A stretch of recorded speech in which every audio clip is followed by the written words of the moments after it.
Hi, and welcome to this live reading from This Night Has Ended, Vampire State Book Number 5 by Alexander Charalambides, and this is presented by Itsy Bitsy Book Bits. Chapter 1. They're bringing in the army, Vincenzo whispers, looking down at his phone. What does that mean? By my foot, a trash can shakes with the force of a distant impact. The road's not safe, he says. And so you expect us to walk? Asks Antet. To be honest, it might also behoove us to have a destination in mind beyond not here, anyway.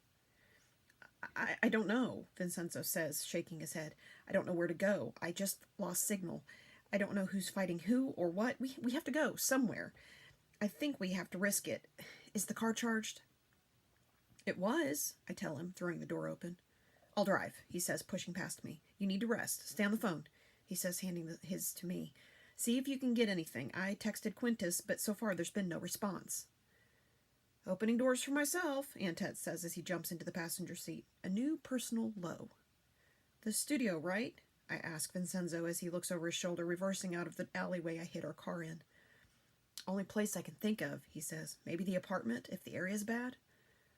Vincenzo fishtails out into the open, sending a trash can spinning into the trickle of people still on the street before shooting down the road. There are signs lying in the street, flashing by too fast for me to read. Weapons, bats, and crowbars lie discarded on the asphalt. I lean down to get a better view through the windshield and see lights flashing beyond the shroud of choking clouds above the skyline. Lightning? I ask Vincenzo. Let's hope so, he replies. It's rare, but it does happen. Did you get anything? If whatever's happening is taking down cell towers, we could get signal back any minute. Still nothing, I tell him, looking down at the pair of dark phones. They might all be down, says Antet. One of the phones chimes. Apparently not, I tell him. It's a message from Quintus. We're okay. All agreed we're heading for studio, bringing food and water. Sounds like we have a similar idea, Vincenzo says as he forces the car to accelerate. Try to call him. Rowena? Quintus picks up the instant I dial his number. I'm here, I tell him. We're on our way to the studio as well. Vincenzo's driving. Is everyone all right? Think so? I can just make out Quintus's words over a static hiss. We're trying to travel together. Things are weird out here. I thought it was just the cops and the Fortis fans fighting, but we've been seeing army guys go by, lots of gunshots, and even some explosions. Didn't you see? My voice wavers as I wonder if I should tell him that we saw Dominus die? We lost our satellite signal, Quintus says, just after Vincenzo left. Does anyone still have phone signal, I ask. We need more information. Maybe, Quintus replies, line rumbling as he changes his grip. Someone shouting in the distance. What's going on, Rowena? Flavia says there's fighting all across the city, that the area around our apartment's a war zone. She says our landlady called to tell her to stay away, then the line went dead. Okay. I take a deep breath. He doesn't need to know. Stay safe. Vincenzo says cell towers are going down, so can you keep us updated? There's no answer. The line's dead. You got him? Vincenzo asks, guiding our car up onto the highway. Not anymore, I tell him. They're all okay for now, at least. Apparently there's fighting in the human areas. Retributive violence, Vincenzo says. As far as most Pales are concerned, they saw a human kill their emperor live on television. Isn't that what happened? I ask him. I'm not sure I would call Luca human, he answers, eyes fixed on the road, but he looks like one. That's all that matters. The ULA primed the country to get violent. All this means is that the fuse is lit faster than Fortis thought. Luca either doesn't know or doesn't care. He's never been this direct before, I say mostly to myself, and he's not just hitting blood banks anymore. Doesn't matter, Vincenzo says. There's nowhere he can run or hide now, and if he thinks he can fight the whole Sanguinian army, he's wrong. All he's going to do is get even more innocent people killed with his recklessness, just like always. All we can do is try to avoid the carnage. How long until we get there? I ask Vincenzo, sitting up in my seat to watch a wedge of helicopters fly over the city.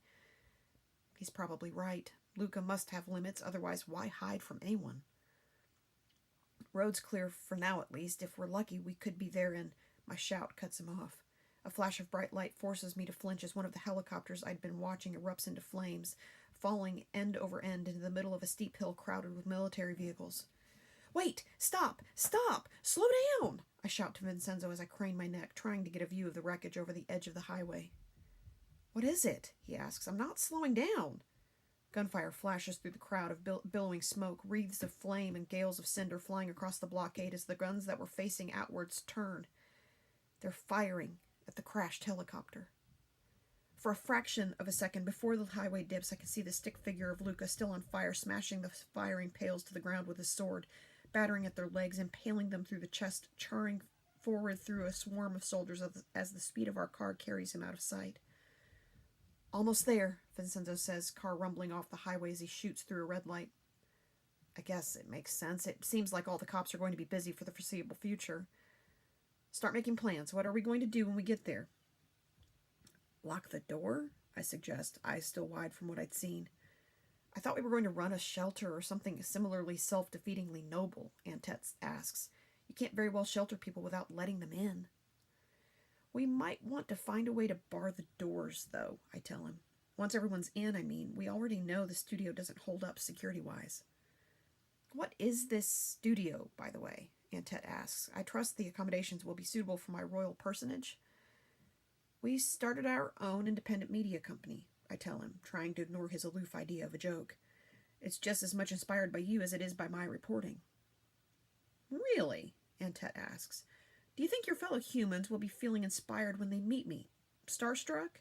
He laughs, looking out the windows at the buildings rushing by. The area looks familiar, apartments and offices. We must be close. "How is it working out, by the way? Sanguinia on the verge of equality and justice?" He laughs. "Aside from having me killed on sight, I think Father would at least be glad to know that I'm forced to concede he was right about this place." "We're here." Vincenzo guides the car to a stop in the little row of parking spaces outside the studio, opening the door before he turns the engine off. "Let's go." He almost pulls me in the doors, Antette swaggering along behind us. "I still have the keys," I tell him, searching our lobby for something to block the windows. "I don't want to lock it down until Quintus gets here, though." "Why bother?" Antette asks. "Everything looks quiet. I, for one, could use a nap. Let's leave the doors open." "Is this going to be a problem?" Vincenzo asks, turning to face him. "I understand that what you've been through is terrible, and this is your way of coping. I'll do everything I can do to help you transition, but I need you to help me. This flippant disregard isn't healthy." "Bite me," Antette says. "Get it?" He looks over at me. "Is that the phrase?" "Shut up," I push past him. "Let's go up to my office. People are less likely to see us, and we can watch the street for Quintus." "Agreed," says Vincenzo, nodding. "For now, there's safety in numbers." The soft impact of plucked strings pulls me from my sleep. The gentle sigh of voices confined to a small space. It takes a few moments for me to get my context back. Vincenzo's asleep in the corner. Antette took the bathroom. I pull myself out of my office chair, testing my arms where they're stiff, checking the cuts from jagged stone on my palms. I don't want to wake him or disturb Antette, but I need to move around, so I get up, throw on the jacket Antette surrendered after we got him some clothes that fit, and head downstairs. The middle floor of our studio is empty. The writer's room is dark, chairs up on tables, blinds drawn. It's spacious, could make a good place to keep supplies. Who knows if we'll ever do any writing in there again. Now that I'm closer, I recognize the sound that woke me. Strings. Someone's playing something. The sound of singing rises above the murmuring crowd. The ground floor has been cleared, cubicles disassembled and pushed against the walls. There are sleeping bags in their place. I think all the computers are in the video room. "Rowena!" Quintus looks over his shoulder, breaking away from a conversation with some other humans, taking account of stacked pallets of water bottles. "Against my better judgment, I'm awake," I tell him. "Probably good," he says, looking out over the crowd. "I think it'll raise some spirits seeing you." "Great," I shrug, "but I'm not about to give any speeches or anything, not at my best." "No one expects you to be," Quintus sighs. "There were a lot of people closer to the parade who weren't as lucky as we were." "It feels weird," I tell him. "You're talking about it like a bomb went off." "Well, a lot of people are acting that way. I'm impressionable," he says. "So, what's happening?" I look around at the humans taking shelter here. Some of them must be our employees' families, but there must be others too. We have room for more. The question is whether or not we need that extra room. "Truth is, we don't know," Quintus says, pacing over to the far corner beside the water cooler. I set up a TV, it's satellite, so we still get official channels and emergency broadcasts. Some no-name ULA spokesperson held a press conference earlier today saying everything was under control. Didn't take any questions, but that's the official line. Nothing about Dominus, I ask him. Nothing, Quintus says and clenches his jaw. A lot of people don't know how to feel. You were right not telling me over the phone. He's just always been there. Part of me doesn't really believe it. I've seen the video. It's online, as you might expect. In fact, it's everywhere. A lot of people believe, a lot of people don't. Is that why there are so many people here? I ask him. Well, that brings me to the next important thing you need to know, Quintus sighs. You probably heard, as soon as the news showed footage of Dominus dying, well, some Pales went berserk. From what I've heard, it's just not safe in most of the city. ULA supporters and cops are firing at humans on sight. Is that what they meant when they said everything was under control? I ask him. Who knows? Maybe. Quintus looks over the rows of sleeping bags. All the information we have is hearsay. There aren't any official channels giving out anything close to the truth. So I'm playing it safe. I'm sorry about the studio, he says. It's the only place I could think of to take everyone. We've sort of turned it into a community center. It's perfect, I tell him. This building's supposed to help humans. This makes a lot more difference than writing articles right now.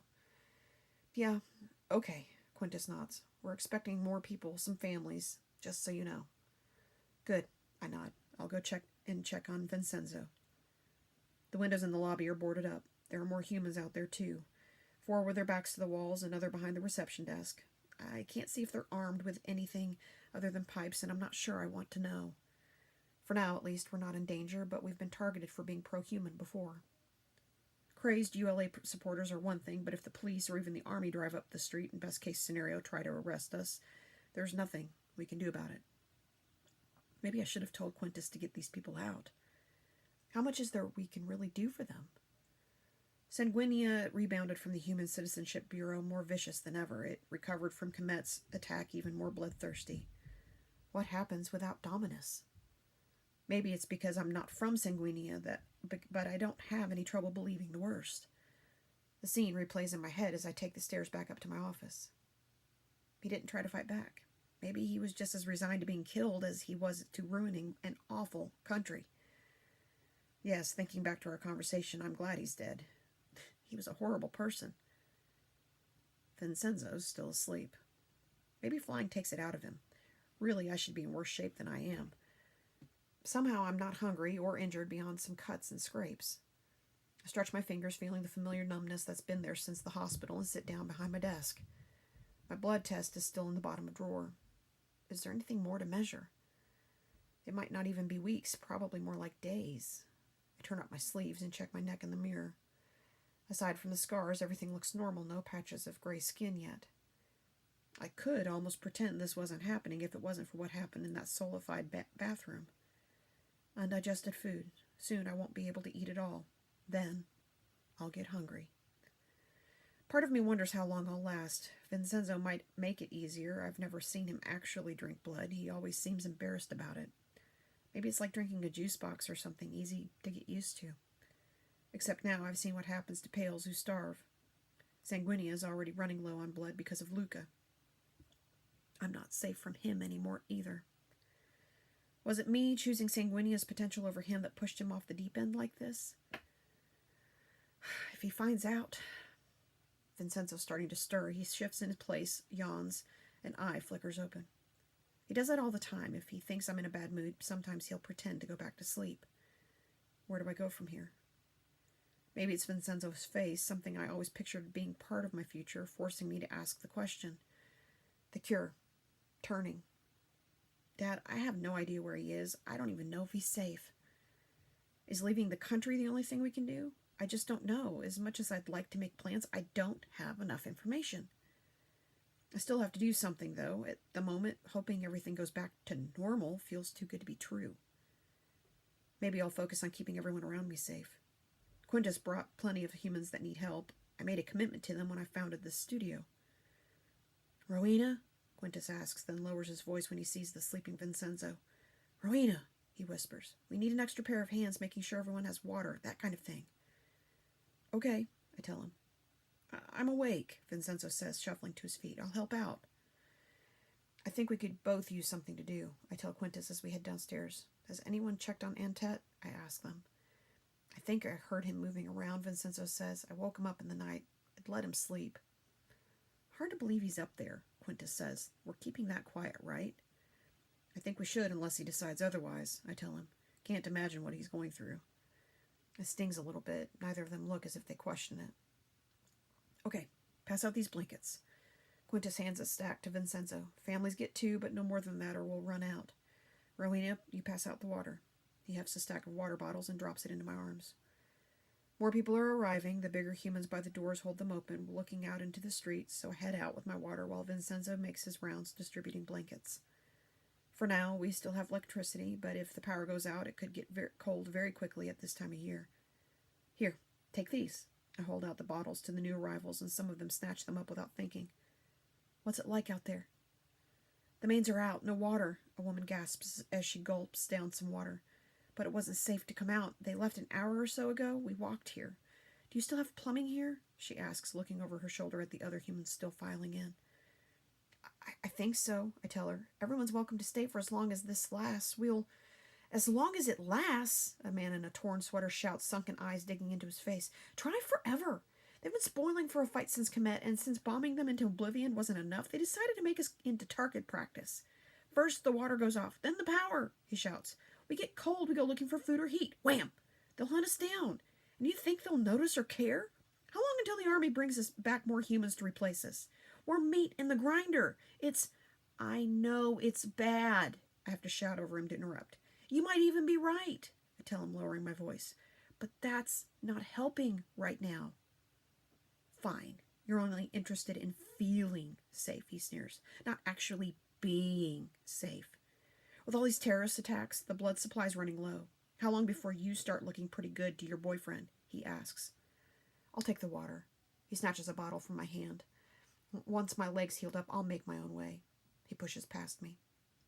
The rest of them don't make trouble, but the expressions on their faces doesn't exactly fill me with confidence.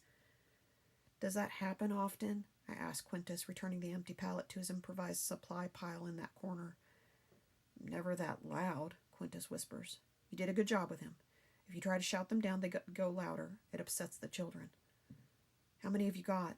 I ask him, searching for a name to put to the sunken-eyed man's fatalism. Only 2 or 3, Quintus says, but I think a lot of people are thinking along the same lines. Sanguinia didn't really heal from the Cometian attack. What about blood shortages? I ask him.